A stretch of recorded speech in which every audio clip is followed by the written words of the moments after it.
Well, hey everybody, how are you? This is Leslie. How are you today? Hope you had a great weekend.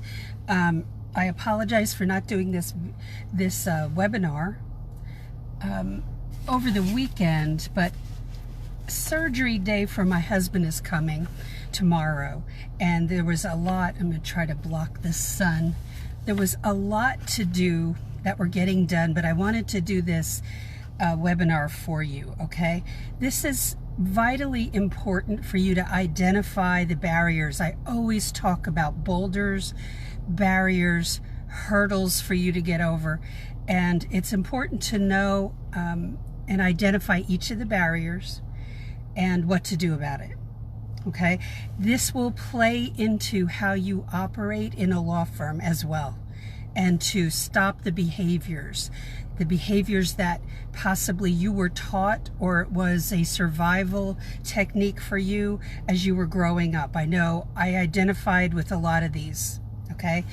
And why I would use them. But I can tell you that it won't serve you well to continue to just stare at the barriers and use the excuses that go along with not climbing over them, going around them, blasting through them, and you will accomplish much more and feel so much better about yourself than languishing behind the barrier, in the shadow of a barrier, okay? So it's time to say no, no more. A lot of it's based on negativity. Okay, so let's get going now. In a video I did on December 6th, I went over the barriers themselves in, it wasn't exactly a very short video. This is going to be a little bit longer, but we're going to ID those barriers quickly, because I already did that in that video on the 6th, but I'm going to go over them quickly again. But I'm going to ask you some questions that I would say grab a notebook or watch this on replay. And these 4 questions, I want you to think about a goal and then ask yourself questions that I'm going to give you here, okay? Number 1, what has kept you from achieving this particular goal that you're thinking about? So put in parentheses, ID, identify the obstacle. Okay. Number 2, where else do you see this particular obstacle, or it could be more than one, blocking your progress? There might be other things you failed to achieve that you have put on the back burner because of one or more obstacles, okay? Oh, you're welcome, Di. Good to see you here. I'm glad you're with me today, and anybody else who's on here live, thanks so much, and I think this will be helpful to you all, okay? And anybody watching on replay, okay? Number 3, when this obstacle arises, or obstacles, plural, arise for you, how can you tell? Begin to notice the signs of these obstacles that are blocking your progress. And number 4 is decide what to do when the obstacle appears so that it doesn't get in your way. Remember, most obstacles, I'm just realizing I don't have any eye makeup on. Oh well, this is all natural today. This obstacle is stopping you, but it doesn't have to. Got it? If I let people's opinions stop me from posting anything on here, or any videos here, or the YouTube channel, because I felt negative, I was, experiencing negative self-talk, I would never be on here. I would never be able to meet you all, which is such a pleasure. And so we let these things happen, sometimes for many years, and don't understand what the blockade is. Is it a block? most of the time it is. Okay, so and most of the time it's excuses and whatnot. So we're going to go over, because these are interesting. All right, so those are the questions, those 4 questions you should ask yourself as later on. And I would have a notebook and just go through and try to identify which ones you're dealing with. Okay, could be all of them, but let's start understanding when they arise. Okay. All right, so let's go. Let me switch over to here. The one I covered in the video, the obstacles I covered in December 6th video, if you scroll down, the first one I covered is called disempowerment. We've all heard the word empowerment is a big word over the last like 20 or more years, you know, and the empowered woman, right? But this is called disempowerment, removing that power. Okay, so that's an obstacle. And what does that look like? You're stuck internally, your energy is sapped, and you stop forward movement. Why does that occur? Totally, this is one of my barriers. I don't know about you, and if you want to comment, go right ahead. Negative self-talk is responsible for that. Whining, unbelief, not seeing the whole picture, and being cynical. Okay? Negative self-talk, whining, unbelief, not seeing the whole picture, and being cynical, and operating the life that way. So it saps the energy out of us, removes any power that, you know, for me, I'm a faith-driven woman, so the power is coming from him, but I can halt that power. I can abort the path and jump off the path that God has for me, because I am scared. I am scared of the unknown. So I'm going to we put these barriers up ourselves oftentimes. Sometimes other people put them up.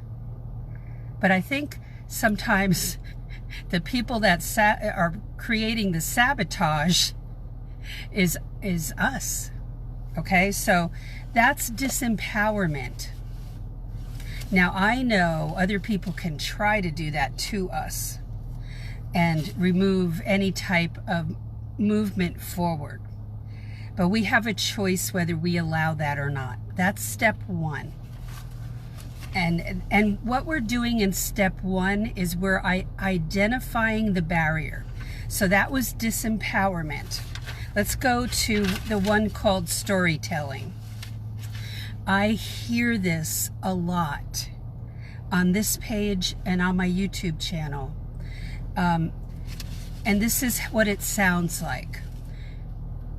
When you're a brand new, you know, a person who's looking at the legal field for the first time, what I hear is they all want experience. Or I can't get in because. Now that reason could be because, Leslie, I did not go to school and I can't afford it. Leslie, I can't afford to get a certificate. Well, I removed all those excuses, and because the reality is that yes, you can get in without that. So there's 3 ways to get in: no formal education, certificate, 2-year degree. Now that is mind-blowing to some people, to a lot of people. And I will tell you that professors of courses in college don't want me to say this, but I will always speak the truth to you. So they do not all want experience. They do not all want education. It's just that you don't know how to communicate yet. Okay? Storytelling is, well, I sent 99 cover letters and resumes out. And nobody answered. They all want experience. That's storytelling. Okay? Because that's not reality based. Because you're new to this career, you don't know how to communicate properly. And so you think like throwing spitballs up on a ceiling, well, something will stick. That's not how you go after a legal job. Okay? So all those resumes and cover letters inadvertently end up in the trash. And it's a waste of time for you to do it that way. But that's when storytelling happens, that we go, oh, I assume it's because I don't have experience. But that's not a correct assumption. Now, never apply as a person with no legal knowledge to jobs that want 5 to 7 years experience. You just don't do that. But you're not doing this correctly. So then we start to make up the reasons in our mind. And sometimes other people have said that to us. They're wrong as well. Doing it incorrectly and then there's no response. That's what starts the storytelling. That's what starts negativity. Okay? So storytelling can also be when you're in the job and you had a goal to meet, you had a deadline to meet, you did not meet the deadline for various reasons, and the attorney comes over and you make up stories or you put all these excuses out there. And the thing is, that's in that case, in that scenario, that's dishonesty. Because what the attorney wants, even if they're not happy about it, is honesty. You know, hopefully they respond properly. Sometimes they don't. But the thing is, you have to deal with honesty and get out of that storytelling mode. Okay? And no excuses. All right, so let's go to another one. The analytic dilemma. That's another barrier. I see many perfectionists doing this. I'm going to gather information, and I'm going to gather information till I drop. That comes from a perfectionist standpoint, perfectionist attitude. It's okay to be a perfectionist, but you can't do it so much so that you're spinning your wheels and you never, in effect, make the jump. Perfectionism can be a real barrier, and perfectionism is based in fear. Okay? It's fear because if I don't have everything right, I'm going to be punished or I won't get what I want. Now, I'm going to tell you, my perfectionism came out of my childhood because it was from, the way I was raised, and that it must be perfect. Nobody achieves 100% perfection. You want to excel in your work, but you will make mistakes. So fact gathering can be an excuse not to move forward. I'm just going to gather a whole bunch of information and then I'm going to stare at it and I'm not going to move forward. That's when you know, okay, that's what I'm doing. I want to build all the notebooks I can like this and put them in folders, and I'll have all this information, but I really don't want to jump because what if they say no? What if they reject me? Okay? So the mind can feel very disorganized even though we're gathering this information. We don't know what comes first, the chicken or the egg. What am I supposed to be doing? What will they expect of me? And we're scattered, we can be scattered, disorganized, and our mind can feel very chaotic with this particular barrier, even though it's a perfectionism barrier. That's our goal, is to acquire all this info and data. But at some point we have to move forward and make that commitment to ourselves, even if we make mistakes and an interview doesn't go the way we planned. We have to just go, every no gets us closer to yes. What if you went on 10 interviews, but the 10th one is the yes? Would you go on the other 9? Of course, because you can see the end result, but you don't know the end result, so you've got to do it blind. Okay? So, when I am talking to you about these videos, where I always say, take notes, and categorize your notes. I don't want you to take notes and watch 400 videos on my channel on YouTube, the Paralegal Career Mastermind, without saying, okay, I'm going to do this and I'm going to make the jump on and set a date for yourself when you will move forward, instead of constantly churning the info factory. Okay? Google's at your disposal, of course, but again, don't get bogged down in the information mud. All right, so that was number 3, the analytic dilemma. Number 4 is wasted energy. This barrier is where we're sitting alongside the barrier and we're just talking about that barrier all the time. It's like, well, you know, all they want is experience, so I guess I'm dead in the water, and I guess I'll just have to pay off school debt, or I guess I won't get in this and I'll have to look and do something else. And sometimes we're easily defeated with this particular barrier. And all the energy we put into whatever research we did, whatever learning we did via online or via a class or a certificate, or none of the above, but we're given up too soon without the proper effort and additional learning to learn how to break in. So we have to think about, what is that purposeful action I need to take in order to break in? So, what are some of the red flags for this particular boulder? Your speech, your thoughts, and your activities. How will it all move you forward?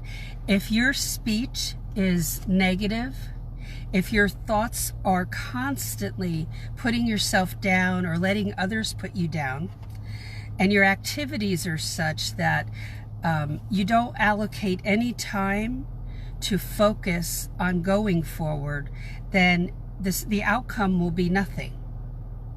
So if you change that up and you intentionally go, I'm going to stop the negative speech, negative self-talk, and I'm not going to let others put me down, and I'm going to start allocating X amount of time per day to focus on this and how I can go forward.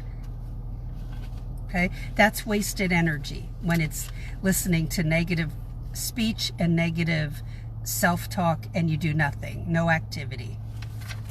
Okay, the final barrier is the other focus. We're shifting the focus not on what we do, but on others. And we're judging others as an excuse for the lack of our own outcome that we want. So we're going to go, well, they must, I had somebody say this to me within the last year. Well, don't you think that it's because they have connections that they got in? Well, see, that's an easy out. That's an excuse meister, I say, German for master. Excuse master. Oh, they got in because they had the money to go to school. They got in because their dad or mom knows that attorney, and they got, hey, all that can be right on. Maybe they do have connection. Maybe that one person does. But that becomes an excuse and judging them to not go forward for you. So that's a barrier. The other barrier is the age perceived, not reality. Age barrier is, I'm 30 blah, blah years old. I'm 45. Am I too old to make a change? I'm 54. Am I too old to make a change? No. That's an excuse. I know there's ageism. I get that. I have wrinkles all over my face. I have no makeup on today. I'm like Conan O'Brien. I have natural red hair. Not anymore, it's dyed. But my eyelashes are so red, they don't look like they exist. I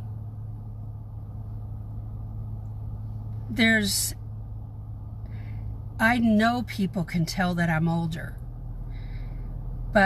and they can feel shocked about some things that I do personally. You know, they can feel shocked about the color in my hair.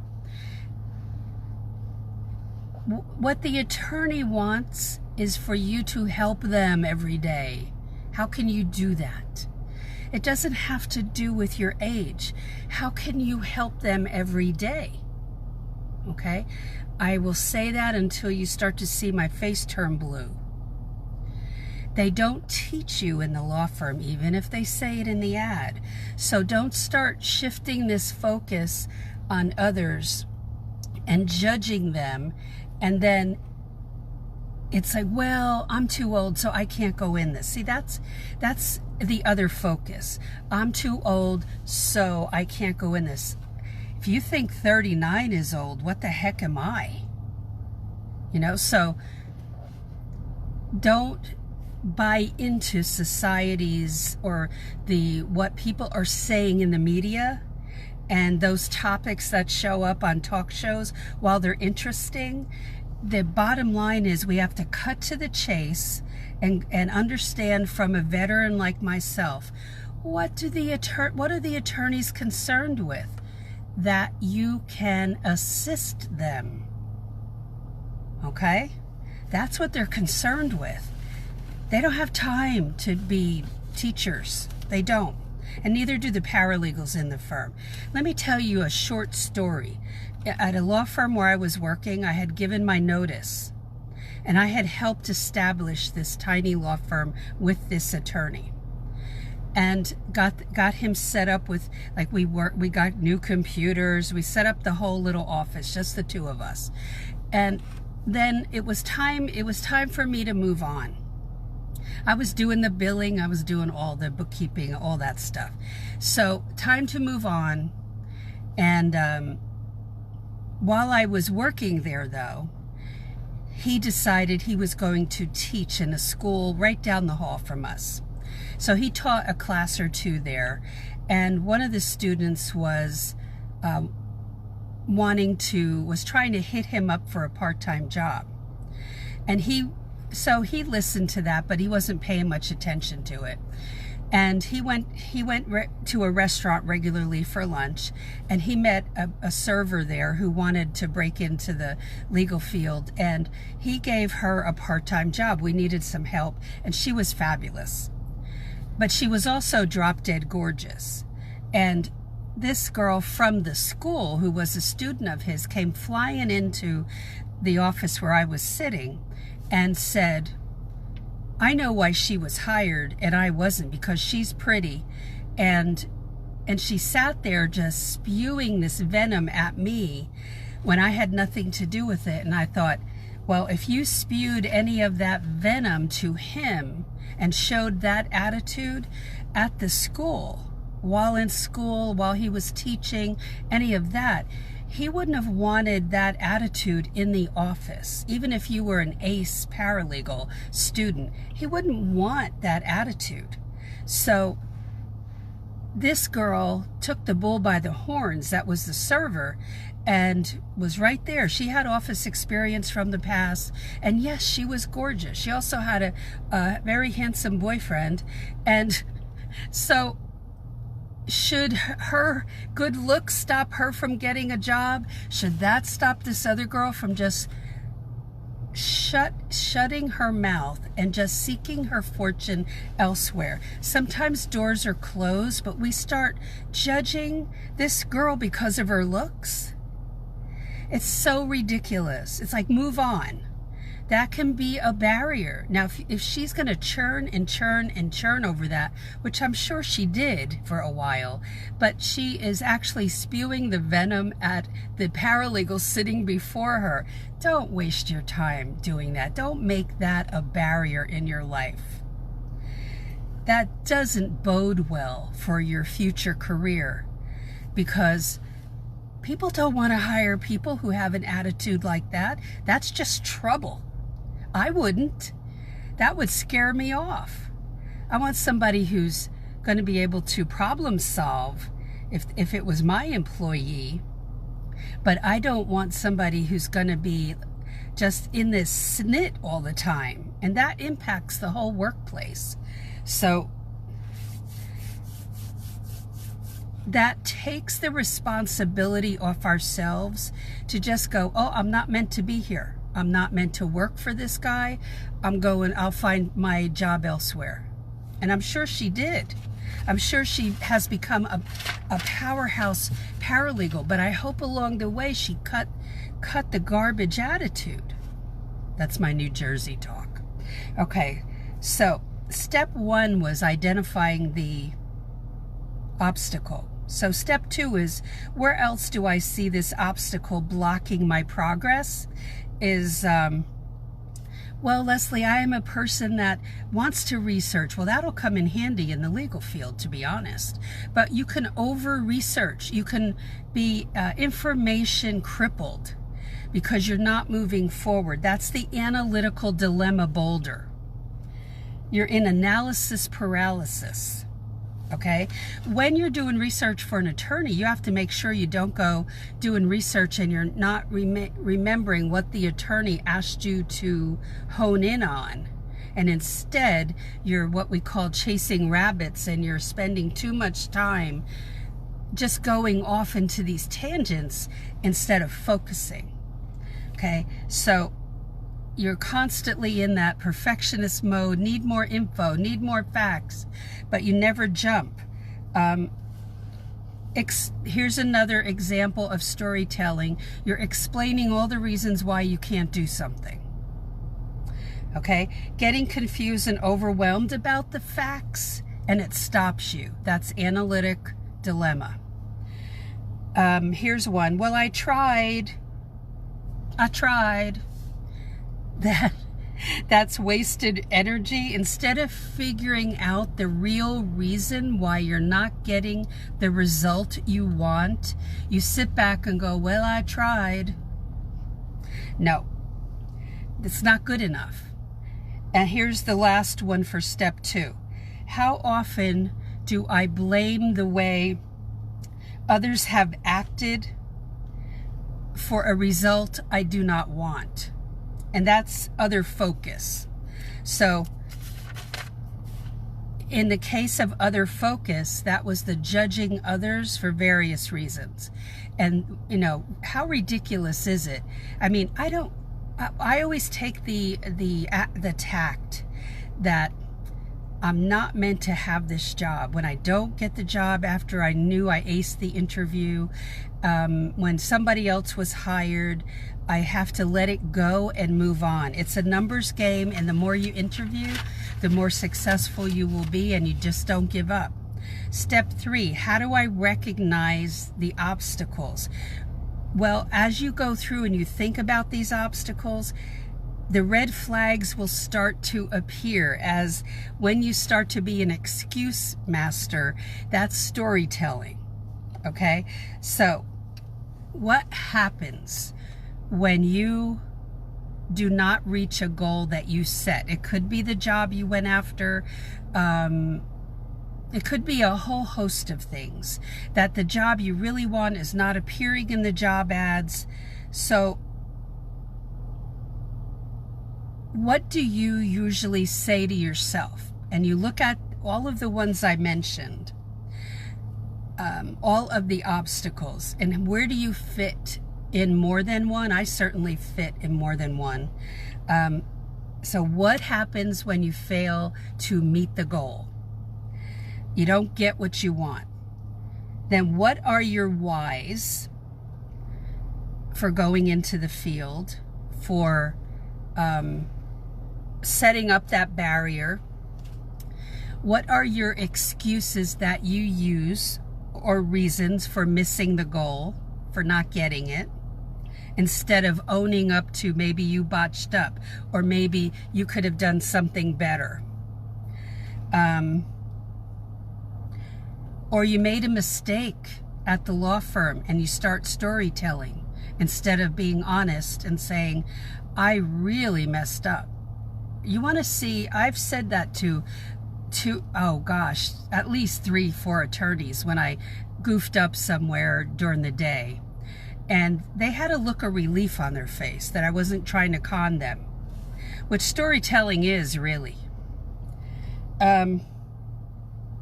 Beating yourself up. Remember, negative self-talk? That is the disempowerment obstacle. You're removing the power. Self-criticism, negative self-talk, disempowerment. Okay? And this step 4 will be the end. Okay? So here's a strategy for when the obstacle arises. You got to identify the obstacle or obstacles. And what are you going to do when it arises? When you start storytelling, when you start negative self-talk in thoughts, speech, activity, you have to have something, maybe that you see the red flag in your mind's eye, you see a stop sign. What do you really want when that red flag goes up? What do you want to do with that? Do you want that to continue perpetually? That you stay in that chaotic obstacle vice? Or do you want to change it? So saying, for instance, well, I tried, or I try, it sounds pathetic, doesn't it? Well, I hope it works out. You know, God has a plan for you, a plan and a purpose for you. Oh, it's more than a hope. It's a path that He's set before you. So the other words that you should ban besides I tried, I hope, or it's no use. There's so many more than this, okay? That's giving up. And it can feel like we're beating our heads against the wall, but there's an answer right around the corner if you just don't give up, okay? So you set deadlines to avoid the analytic dilemma. And you're just a fact factory. Your information factory doesn't work. You get what you need, you learn what you can, and then you've got to take that and do something with it and not just sit on it. And that's analysis paralysis. The action element in all of the obstacles is vitally important. So from disempowerment to wasted energy, to analytic dilemma, to focusing on others and judging them, there's an action element, and a lot of it is, I'm going to stop that, and I'm going to change up how I am. Because we learned a lot of this in living at home. We learned a lot of this through stuff we've been through in our lives. We can change it up. Telling stories and hiding the reality of a mistake we made is just not going to fly in a law firm. And then trust disappears. And that's very hard to get back. You know, doing the best that you can without making excuses for yourself when you're in the law firm is one thing. But trying to break in when you have those basic office skills, and you're adding to that, and you're learning, and you're setting out your goals. What do I have to get better at? What timeline will I give myself to get better at that? Okay, whether it is learning a new software or getting better at Microsoft Word and committing to it, and not, and just, don't pay for that. Just go on YouTube and find a teacher on there that doesn't sound like a robot, and just go through some of that. See, that's an excuse taken right away. So the thing that you have to commit to is committing to yourself that you're worth it, and you're worth spending the time on yourself to go learn those and up your game in Microsoft Word. If that's where your weakness is, then up your game. So what is it that you have to stop doing? Did you identify with any of these barriers? I mean, I could look at almost every single one and see myself, whether it's maybe not now, but in the past. And maybe a couple of them now, because I tend to procrastinate, but I don't want to be an excuse maker. So that's my own personal thing of I've got to keep pushing. And just like I could say, I couldn't make the webinar over the weekend because of things we had to do together, my hubby and I, and get ready for tomorrow's surgery. But I wanted to do this for you guys. It's not a sacrifice for me. It's just that I had to focus, and that I have a certain amount of time today before we have to put the dogs in their doggy daycare while he's in the my hubby's in the hospital. And so there's this window of time. I want you to give that to yourself, some window of time, so that you can focus, whether you have 6 kids at home or no kids, or it's just you at home, or you're single, you're married, whatever. We have obligations, right? So, but you deserve that time to focus, and that can become an excuse not to go forward. And I want you to be able to go forward. So re-listen to this, or listen to the December 6th video. That if you scroll down or you click on videos to the left, you'll see the December 6th video on it'll say barriers, I think, in the title, or obstacles, identifying the obstacles. So hopefully this was helpful. This is a major reason, any one of these, for people that get stuck, or even while working in a law firm where you take the wrong path, and you're aligning yourself with people who do this, who give every excuse in the book why they can't get something done. Well, boy, you don't want to align yourself with people like that. You can be friendly, but don't align yourself, okay? Be very careful about that. But let me know if this was helpful to you, if you were able to, whatever your comments are. I would love to hear from you about it. And but it is a real problem that we as humans face, and which is stagnation and being stuck. So have a great one. Thanks so much, Di, for being here, and everybody watching on live, and then anybody watching on replay. I'd love to hear your feedback. And do not forget, if you haven't been to my website, go to paralegalcoffeetalk.com and get the complimentary items, the 19 alternative paralegal careers list, the free chapter of my book, Legal Break-In, and then the goals journal, although you can just use a notebook instead of the goals journal, okay? Oh, you're so welcome, Memphis. Thanks for being here. And also check out the Paralegal Inner Circle class tab there and get on the wait list for that. So in the meantime, have a great evening. There will be postings on our page here tomorrow, and I might check in. I don't think I'll be able to do a video tomorrow because I'll be at the hospital from probably 9:30 in the morning until nighttime, and I'm going to stay over in Orlando, and then I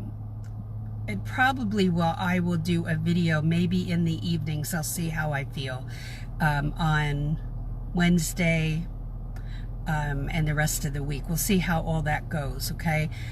For my prayer warriors, please pray for my hubby, and that this surgery goes well. He's older than me.